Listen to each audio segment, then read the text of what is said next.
The Bible is a living word that reads us as we read it.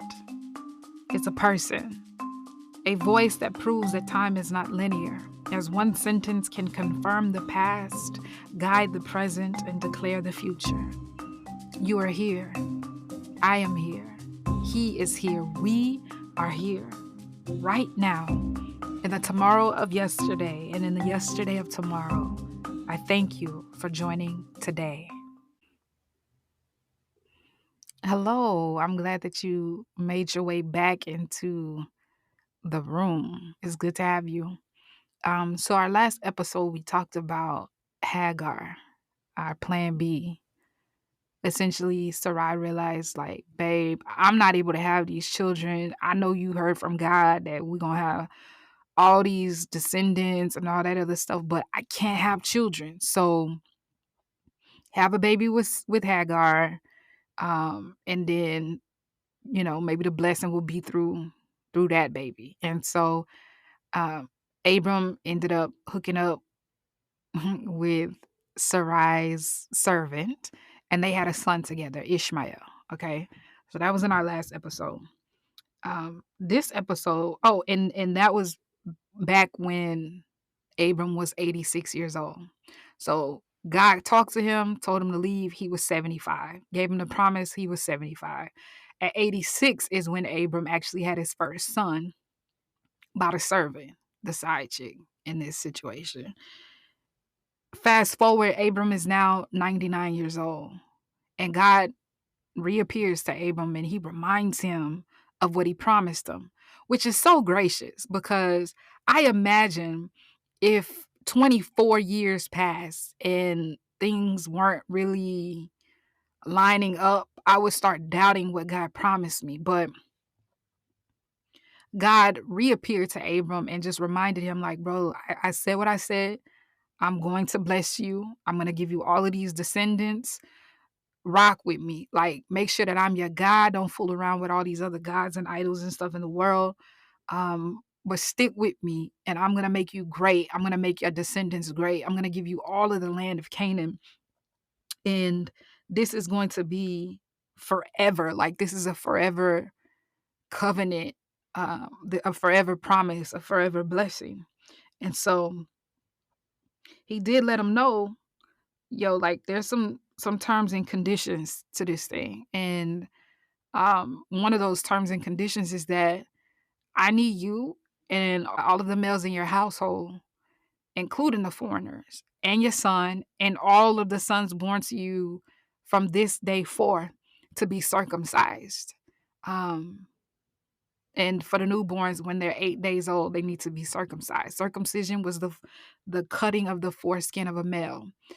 You can do your own research on that. I'm not going to dive too deep into the details of circumcision, but that was one of the things that God was like, listen, you want to be a part of this covenant, a part of this promise, that's a deal breaker. Like, I need you to be circumcised. And so um the Lord also, he changed Abram's name. His name was Abram, which means exalted father, and he changed it to Abraham, which means father of many nations. So he was redefining even what he called him, because there's so much life into what you call someone. So y'all, we got to do better with these names when we naming our children. I understand you wanting to be creative and all that other stuff, but like, really be mindful. Look up the meaning of what these names mean, because you're kind of declaring, you're speaking life into the thing that you call somebody. So anyway, that's neither here nor there. So God changed his name from exalted father to the father of many nations. And he's like, yo, while we at it, we also gonna change Sarai's name from Sarai to Sarah. There's, some disagreements about what the meaning of those names are. So I'm not even gonna get into it.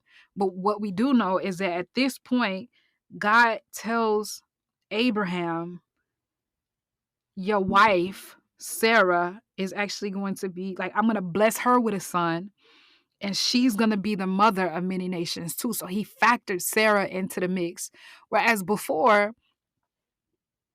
it was kinda out there. It was like, "Okay, I know you're gonna bless me with all of this, but, like, my wife can't have children, so maybe, I don't really know what that looks like. I don't have how are we supposed to make that happen?" And I think it was that mindset that brought Hagar into the picture.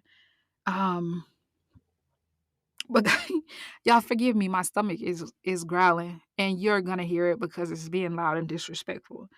It's trying to be like a co-host over here, and I'm like, "Listen, I'm just trying to record this episode." But, I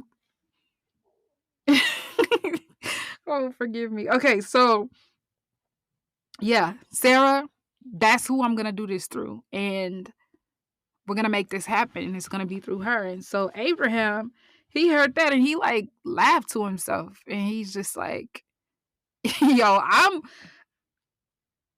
like 100.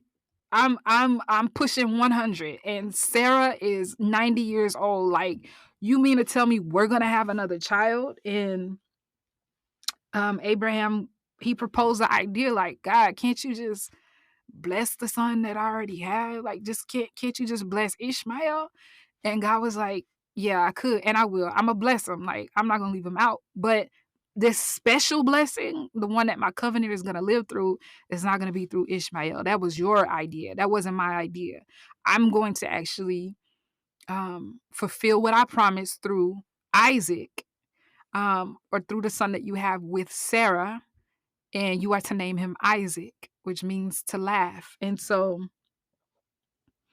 Abraham was like, "Okay, like, if you say so." So then, um, Abraham did what he was supposed to do. He took his son, he took all the men in the household.